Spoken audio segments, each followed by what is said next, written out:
Every night, you disappear without leaving your bed. Your heart keeps beating. Your lungs continue drawing in air. Your brain remains alive and active. But the conscious observer inside you, the part that says, "I am here and this is happening to me," slowly fades into the dark. Then morning arrives. Light enters the room. You open your eyes, recognize your surroundings, and assume you are the person who went to sleep the night before. But are you? Sleep is often described as rest, as if the brain were a machine placed on standby. Yet that explanation is far too small. While you are unconscious, your brain is sorting memories, recalibrating emotion, maintaining its internal environment, and preparing the version of you that will wake up next. So when you fall asleep, where does your mind actually go? To answer that question, begin with a paradox. Sleep is dangerous. A sleeping animal cannot watch for predators, protect its young, or respond quickly to a threat. Its muscles relax, awareness narrows, and reaction time collapses. Picture an early human lying in darkness while movement passes through the grass nearby. For hours, the body remains exposed to a world it cannot fully monitor. From an evolutionary perspective, this looks like a terrible survival strategy. If physical rest were the only goal, nature could have created something safer, a body that recovers while the mind remains alert to danger. But that is not what happened. Across the animal world, sleep survived because its internal processes are valuable enough to justify the risk. The body surrenders awareness of the outside world so the brain can perform work that waking consciousness interrupts. Sleep is not merely rest.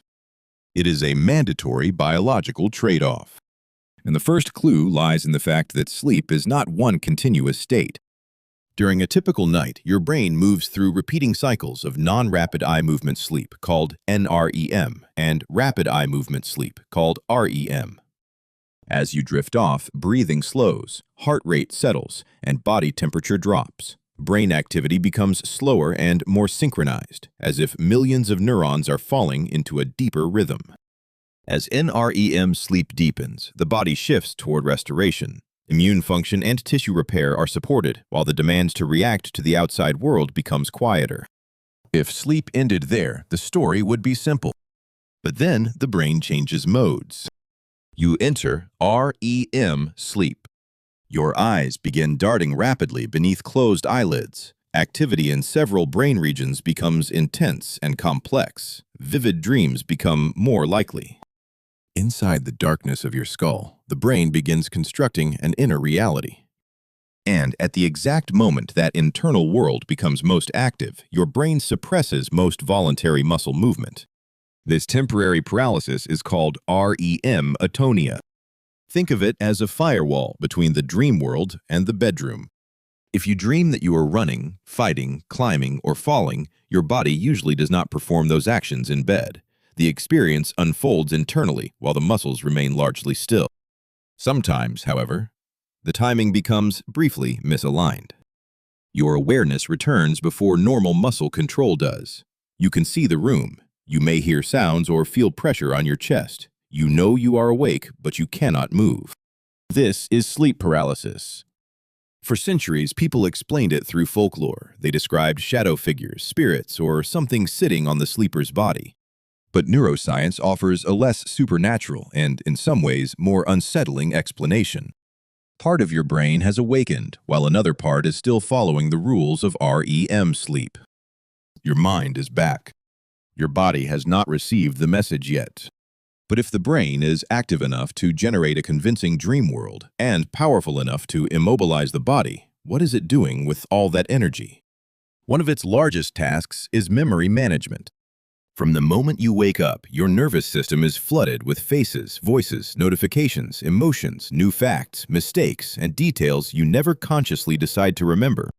Every experience changes patterns of activity between neurons, but the brain cannot preserve everything with equal strength. It must prioritize. Sleep appears to stabilize useful memories while allowing less important information to fade. Practiced skills, studied ideas, and emotionally meaningful experiences can be integrated into larger networks of knowledge. Learning does not end when you close the book. Part of it begins when you close your eyes. Popular explanations describe this as deleting useless files, but the process is more complex. There is no tiny editor reviewing your day. Memory is reshaped across neural networks through changes in activity, chemistry, and connection strength. Still, the result can feel like editing. Some parts of the day become clearer. Others slowly dissolve into background noise. Sleep also supports a more literal form of maintenance. In a major 2013 study, researchers observed sleeping mice and found that space between brain cells increased during sleep. This appeared to help cerebrospinal fluid move through brain tissue and clear metabolic waste, including beta amyloid.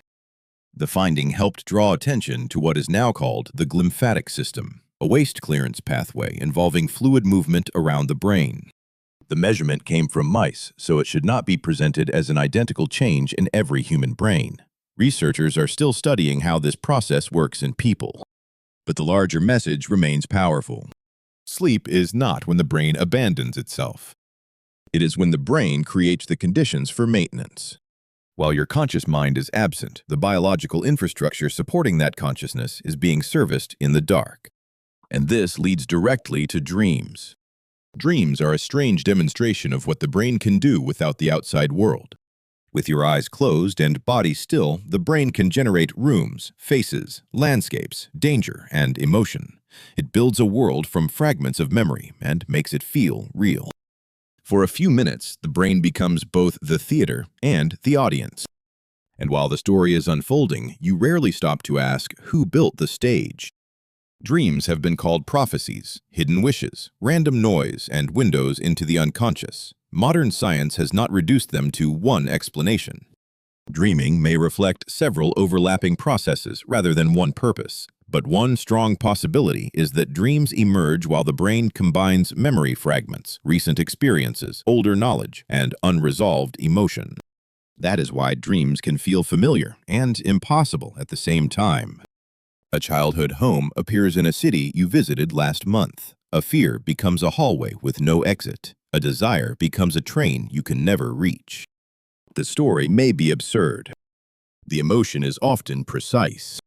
A dream can be illogical as a narrative and still be accurate as a feeling. You may dream that you are unprepared on stage when the deeper fear is judgment. Your phone may fail when the real feeling is helplessness. You may be chased when waking life feels impossible to face. This does not mean every image contains one fixed symbolic meaning. It means the sleeping brain can transform emotional pressure into experience. Nightmares reveal the darker side of that process. They are not predictions. They can be influenced by stress, trauma, medication, illness, disrupted sleep, and repeated fear. In some cases, the brain may return to threatening material because the experience has not been fully integrated.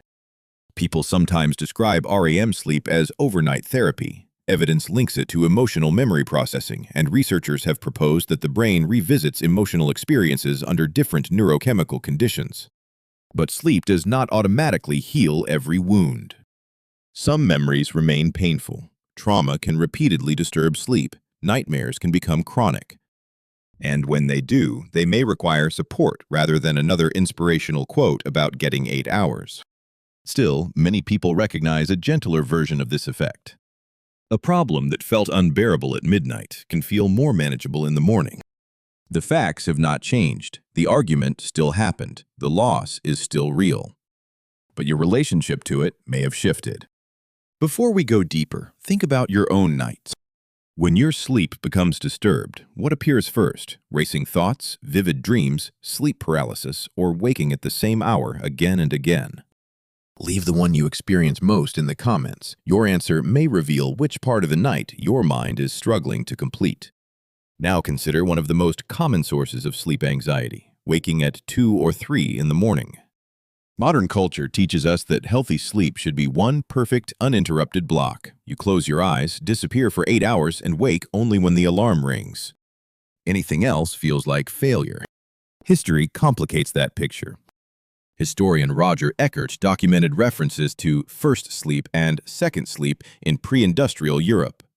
Some people slept for several hours, woke quietly, and then returned to sleep.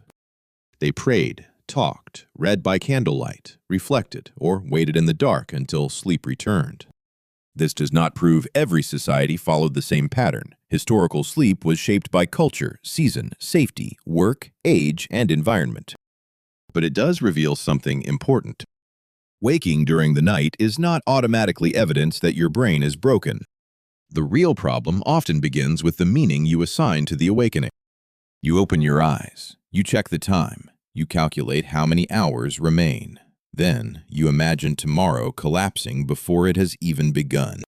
Your body detects urgency, stress rises. The effort to force sleep makes sleep less likely. The bedroom becomes a testing room. The night becomes a performance you are afraid of failing. Modern life makes this worse. Artificial light extends the day. Screens and email bring stimulation into the bedroom. Social media keeps the mind comparing and reacting, while alarm clocks demand wakefulness even when sleep began too late. We do not simply arrive at bedtime tired. We arrive overstimulated, emotionally unfinished, and neurologically alert. Then we wonder why the mind refuses to become quiet. The mind is not a switch. It is a system that needs a transition. When that transition is shortened, the consequences reach beyond sleepiness. Inadequate sleep can affect attention, memory, judgment, reaction time, and emotional regulation. Ordinary frustrations begin to feel more threatening, and the pause between feeling and reacting becomes smaller. You do not merely become tired. You become a version of yourself with fewer internal resources. And that is where the science of sleep becomes deeply personal.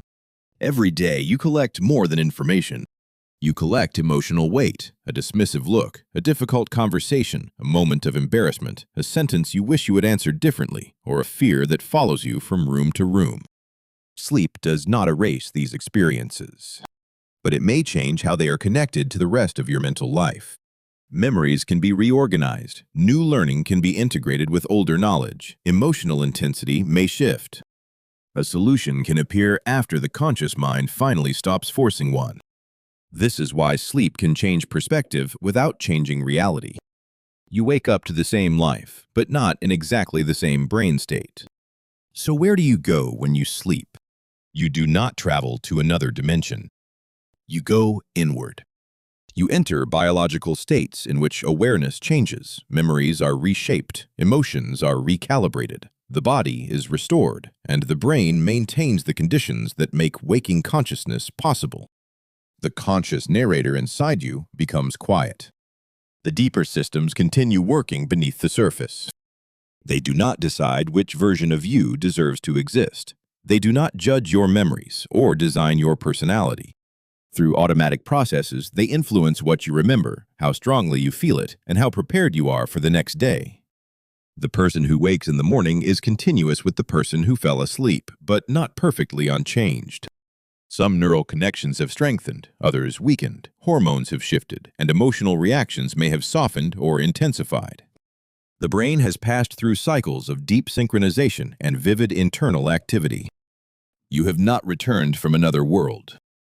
You have returned from Reconstruction. And perhaps that is the most unsettling and comforting truth about sleep. Every night, control leaves your hands. Your conscious voice disappears into darkness. Yet beneath that silence, the hidden work of keeping you human continues. There is still one question beyond this one. If sleep can help reshape emotional memory, why do some fears return night after night instead of becoming weaker? That is where recurring nightmares, trauma, sleep paralysis, and nighttime anxiety begin to intersect. Tell me which one you want decoded next: recurring nightmares, lucid dreaming, or why anxiety wakes you at the same hour. Because sleep is not the absence of your life. It is the hidden process that rebuilds you for the moment you open your eyes again.